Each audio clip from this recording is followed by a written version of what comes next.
शेंगांची चव बाकी शेंगाची चव शेंगा खाल्ल्यावर कळते माणसाला बरं का. बरं. आणि रिझल्ट बी तेवढे ऑफर येतात नाही. आज मार्केटमध्ये गेलं ना शेंगा आधी हे घेतात आणि नावानं आपल्यामध्ये सरपंच शेंगा आहेत का म्हणजे नावानुसार मार्केटला सुद्धा आपलं नाव होते की जाऊ द्या, व्यापारी सुद्धा वाट बघत बघतो. नाही मला 5 बॅगा राहू द्या 4 बॅगा राहू द्या बुकिंग राहते अंदूवर. ते बाजार तुमचं 60 असू द्या 25 असू द्या 30 रुपये असू द्या तरी माल बुकिंग मध्ये राहतो. बर बर बर. आणि जर 25 आला ना 30 घेऊ पण शेंगाच राहू द्या तुमच्या असं. म्हणजे तोडणीच्या अगोदरच तुमचं बुकिंग फिक्स आहे. बुकिंग आज आता तोडला ना बुकिंग शेंगा उद्या मला 40 हो नाही तर 35 मार्केट पण आम्हाला 5 बॅगा राहू द्या. नमस्कार. नमस्कार. शेतकरी मित्रांनो, मी सचिन थिटे, भाग्यलक्ष्मी प्रतिनिधी. आज आपण गाव घारगाव तालुका श्रीगोंदा आणि आज आपण घारगाव या ठिकाणी उभा आहोत आणि प्रगतशील शेतकरी यांच्याकडून त्यांचं नाव गाव पत्ता विचारून घेऊ आणि त्यांनी भाग्यलक्ष्मीचा भेसळ यूज करून कशा पद्धतीने वालाचं पीक या ठिकाणी आणलेलं आहे त्यांच्याकडून थोडंसं मनोगत समजून घेऊ. सरपंच तुमचं नाव गाव पत्ता सांगा. संतोष खामकर राहणार गारगाव तालुका श्रीगोंदा जिल्हा अहमदनगर.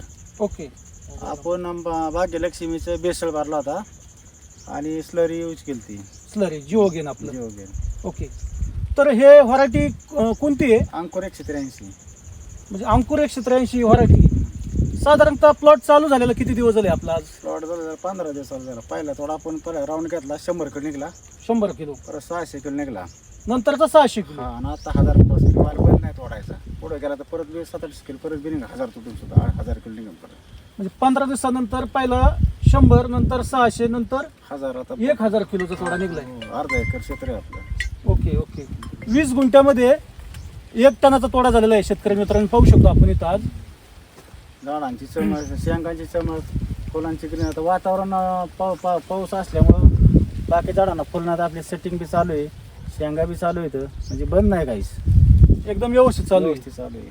बाकी इतर केमिकल यूज केले का काही आपल्या बेसलच्या व्यतिरिक्त? नाही केमिकल काहीच नाही सोडलं. म्हणजे फक्त भाग्यलक्ष्मीचा बेसल काय काय यूज केलंय बरं याच्यात बेडमध्ये? सॉइल गेन मोठा गेन सेल गेन आणि जिओगेनची स्लरी पण दिली त्यांनी. स्लरी दिली ती. एकंदरीत काय वाटतंय बरं म्हणजे आज प्लॉटकडे पाहून समाधान वाटतंय का? प्लॉटमध्ये मार्केटमध्ये आज बी गेलं हम्म. तर 35 रुपये मार्केट असला तर 2 रुपये जास्त मिळते शेंगाला. शायनिंग शेंगाची चमक बरोबर आहे. 25 जाऊ द्या 28 पट्टी भेटते 29 ही म्हणजे ही सोडल्यानंतरचं की शेंगामध्ये जे हिरवेपणा चमक पानाची ग्रीनरी आणि पिवळेपणा नाही वालात. बरोबर आहे. म्हणजे 1-2 रुपये का होईना मार्केटचा भाव आपल्याला जास्त भेटतो. आता वातावरण खराब आहे. आता बाकीचे प्लॉट आहेत ना ज्यांनी सोडलं नाही का हम्म. त्यांना हे फुलच नाहीत. बरोबर. शेंगा आज थोडा झाला का महिना त्यांना थांबावं लागतं. सेटिंग पण एकदम व्यवस्थित छान चालू आहे. जबरदस्त.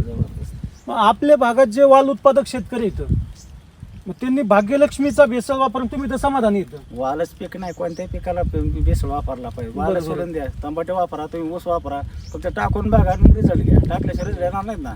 बरोबर आहे. जबरदस्त रिझल्ट आहे. ओके. म्हणजे एकंदरीत उत्पादनात पण तुम्ही समाधानी आहात. 100%. पाहू शकतो शेतकरी मित्रांनो हा जो प्लॉट आहे चालू झालेला 15 दिवस झाले. ह्याची चमक ग्लेजिंग शायनिंग हे असंच पुढे पुढे जरी बघितलं तरी एक समान सारखा सगळीकडे प्लॉट आहे. वालचं पीक किती दिवसापासून करता सर तुम्ही? वालाचं पीक मी करतो 4थं वर्ष आहे. बर. पाठीमागच्या अनुभवातून चालू अनुभवात काय वाटतंय सर तुम्हाला? फर्स्ट टाइम केला तर 1.5 एकर वाल बरं का. बर 2 तोडे केले वाल काढून टाकला पूर्ण पिवळा पडला होता वाल. बर आणि एवढी काय स्टेटमेंट नव्हती. जैविकचा काय विषयच नव्हता ना. बर केमिकलच्या हिशोबाने आपण वापरत होतो ना. बर ते जोडच नाही आपल्याला. आपण काढून टाकला 1.5 एकर वाल. बर. नंतर थोडे सरांची असेल त्या सरांची गाठ पडली मग या चालायचं तर परत चालू केलं. तर सर आता पाऊस किती दिवस चालू आहे सर तुमच्याकडे? महिना म्हणलं तरी काय अडचण नाही. महिना झाला पाऊस चालू होतच नाही. तर सर एवढा महिना पाऊस चालू असून सुद्धा तुमच्या वालची एवढी सेटिंग आहे एवढी ग्रेनरी आहे काय सांगाल सर? सांगायचा विषय म्हणजे काय आहे आता बेसळचा महत्व बेसळ भरल्याच कळते. आणि स्लरी आपण कंटिन्यू सोडतो त्याला. आता किती प्लॉट आहे सर तुमचा हा? अर्ध्या एकराचा प्लॉट आहे. साधारण आता खर्च किती झाला सर आतापर्यंत? खरं तर काय बेसळ भरला आहे साधारणतः 5,500 बरं का बेसळ. बर आणि जे कॅन सोडले तर अजून कॅन सोडायची एकच कॅन सोडलेली. बर. खर्च काय असा काय नाही झाला की 5-7 हजार रुपये 7-8 हजार रुपये. रासायनिक खतांचा वापर? रासायनिक काय नाही सोडलं. एकदाच फक्त 0.34 सोडलं होतं 3 किलो तेवढं सोडलं. अजून खत नाही सोडलं बाकीचं. बरं, आता उत्पन्न किती निघते सर साधारण? तर उत्पन्न आपण पहिला थोडा 100 किलो घालता, म्हणजे राऊंड सुरुवातीला ना बरं. एका दिवस थोडा 100 किलो निघाला, म्हणजे 10 बॅग निघल्या. नंतर आम्ही 6 दिवस थांबलो, दुसरा राऊंड घेतला 600 किलो निघाला. आता तिसरा राऊंड चालू केला आहे, बरं. एक 800-900 किलो निघेल. शुकडे लिवस तर मागून चालू केलं का 1000 प्लस पेन परत. काय वाटतं सर अजून किती दिवस प्लॉट चालेल? प्लॉट आपण 8-12 महिने चालतं, प्लॉटचा विषय ते नाही. प्लॉट चालायचा आपल्या हातात दिला बरं. काय होतं, जितकं देताना आपण खाली मग तितकं ते प्लॉट तेवढं टीचिंग करताच ना. समजा 5,000 आले तर 1,500-2,000 घाला, पिकाला अडचण नाही ना. खर्च केला तरच उत्पन्न आहे ना. बरं, आता शेतकरी रासायनिक पद्धतीनं शेती करतात, सेंद्रिय पद्धतीनं बी करतात. तर तुम्ही सेंद्रिय पद्धतीनं शेती करायला सुरुवात केलेली आहे, तर काय वाटतंय सर, भविष्यामध्ये सेंद्रिय पद्धतीने शेती केली पाहिजे? 100% केली पाहिजे. आणि शेंगांची चव, बाकी शेंगाची चव शेंगा खाल्ल्यावर कळते माणसाला बरं का. बरं. आणि रिझल्ट बी तेवढे वापर येतं नाही. आज मार्केटमध्ये गेलं ना, शेंगा आधी हे घेतात आणि नावानं आपल्यामध्ये सरपंच शेंगा आहेत का, म्हणजे नावानुसार मार्केटला सुद्धा आपलं नाव होते.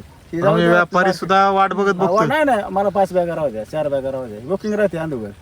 ते बाजार तुमचं 60 असू द्या, 25 असू द्या, 30 रुपये असू द्या, तरी माल बुकिंग मध्ये राहतो. बरं बरं बरं. आणि जर 25 आला ना 30 निघू, पण शेंगाच राहू द्या तुमच्या. असं म्हणजे तोडणीच्या अगोदरच तुमचं बुकिंग फिक्स आहे? बुकिंग आज आता तोडला ना बुकिंग शेंगा, उद्या मला 40 नाही तर 35 मार्केट, पण आम्हाला 5 बॅगा राहू द्या. बरोबर सर. प्लॉटवरती कुठंही नाग आळीचा वगैरे किंवा इतर कोणत्याही रोगाचा प्रादुर्भाव दिसत नाहीये? नाही नाही काय सांगाल सर? नाही नाही, आता बाकीचे आता हिथं आपण जैविक चालूच आहे. केमिकलचे फक्त आळीचे स्प्रे आपण केमिकलचे घेतो ना आळीसाठी. बरं. बाकी सारं हे चाललंय आपलं. बेसळ भरला ना, बेसळमध्ये एवढं ताकद आहे. 8 महिने बेसळ परत बेसळ भरत हेच नाही ना, बेसळ भरू शकत नाही ना परत एकदा भरल्यावर. मग जीव घेणं आपण स्लरी. एकंदरीत भाग्यलक्ष्मीची उत्पादनं वापरून समाधानी आहात का? 100%. वाल पिकासाठी ना टोमॅटोला वापरा, ऊसाला टाका. इतर शेतकऱ्यांनी वापरले पाहिजेत का? 100% रिझल्ट आहे ना. इतर शेतकऱ्यांनी वापरले पाहिजेत का? 100% वापरले पाहिजे. ओके.